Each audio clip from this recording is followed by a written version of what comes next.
মাঝি রে কোন ঘাটে লাগাইবা তোমার না আমি পারের আশায় বৈশায় আছি আমি পারের আশায় বৈশায় আছি আমায় লইয়া যাও কোন ঘাটে লাগাইবা তোমার না মাঝি রে কোন ঘাটে লাগাইবা তোমার না আমি পারের আশায় বৈশায় আছি পারের আশায় বৈশায় আছি আমায় লইয়া যাও কোন ঘাটে লাগাইবা তোমার না মাঝি রে কোন ঘাটে লাগাইবা তোমার না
বুঝতে পেরেছে নিষ্ঠ নাম করেন নিয়ে তোমায় ছেড়ে রই পালিয়ে এবার আমার সবকিছু হারিয়ে গেছে এবার তুমি আমায় অকুলে ভাসাও আমার লালন সাইজির একটি গান আছে জানেন তো যে সময় গেলে সাধন হবে না দিন থাকিতে দিনের কর্ম ও তুই কেন করলি না সময় গেলে সাধন হবে না অনেককে দীক্ষা নিতে বললে বলে দূর বাবা আমার এখনো সময় হয়নি আটটু বুড়ো হই আমার দরজাগুলো ফাঁকা হয়ে যাক উপরে ছাদের মালকড়ি সব উড়ে চলে যাক তখন আর হরে কৃষ্ণ হরি বল বেরোবে না হরে কৃষ্ণ হরি বল তখন দেখবেন মানুষ বলবে হে দয়াল এবার তুমি আমায় পার করো তখন ঠাকুর এরকম ভাবে ফিরে থাকবে যদি জমি শুকিয়ে যায় সেখানে যেমন বীজ রোপণ করলে গাছ হয় না তেমন হৃদয় জমি যদি শুকিয়ে যায় শেষ বয়সে মন্ত্র নিলে সেই মন্ত্রে কোনো কাজ হয় না তাই না বাবা তাই কি বলছে ওই ইষ্ট নামে করেন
সময় থাকতে গুরুর চরণ শরণ করো তার নাম মনন করো তবেই হয়তো পেলেও পেতে পারো মানব জন্ম মানব জন্ম নিয়ে যদি বলছে মানুষ হয়ে অমানুষের মতো কাজ করো না আমরা ঠাকুরকে ভালোবাসলাম, কালীঘাট, দক্ষিণেশ্বর, দেওঘর, তারাপীঠ পুজো দিয়ে আসলাম।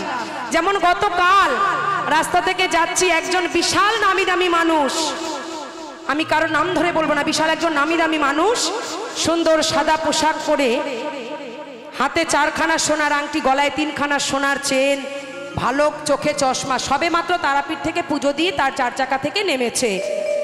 তার পায়ের সামনে একটা কুকুর এসে দাঁড়িয়ে ভ্যাক করে এক লাথি মেরে, সরে যা অমুকের বাচ্চা। হয়ে গেল ওখানেই হরিব। কে কখন কোন রূপে কোথায় উদয় হয় রে বাবা, কেউ কখনো বলিতে পারে না। তাই সর্ব জায়গায় সর্বসময় করো তাহার সাধনা। বাবা লোকনাথ ব্রহ্মচারী কুকুর ধারণ করে উদয় হয়েছিল ভক্তের বাড়িতে। তাকে লাঠির পেটা করে পিঠ মিট ফাটিয়ে দিয়ে তাড়িয়ে দিয়েছে। তখন বলছে, প্রভু তোমায় যে নিমন্ত্রণ করেছিলাম তুমি তো কই এলে না। বলছে, আমি তো গেছিলাম বাবা, কিন্তু তুই যা আমাকে খাওয়ালি সেই খাওয়া আমি হজম করতে পারি নাই। বলছে কেন? বলছে সেই 7 খাবারে। পিঠটা খুলে দেখাচ্ছে, দেখ আমি এত মার খেয়ে আর খাবার খেতে পারি নাই। তাই শেষ বয়সে নয়নের জল না ফেলে যখন নাম করার সময় থাকবে, সবার চরণ ধরে বলি, সময় মতো তাকে ডাকুন। তাই বলছে, তাই সকলকে আবারও বলি, এই গানটা তার জন্যই গাওয়া। যারা যারা এই মাইকের আওয়াজ শুনতে পারছেন, যত দূর আছেন এবং খিচুড়ি প্রসাদের লাইনে যারা দাঁড়িয়ে আছেন, যারা যারা নাম নেননি, আমি সবার পায়ে ধরে অনুরোধ করে বলছি, সৎ নাম গ্রহণ করুন।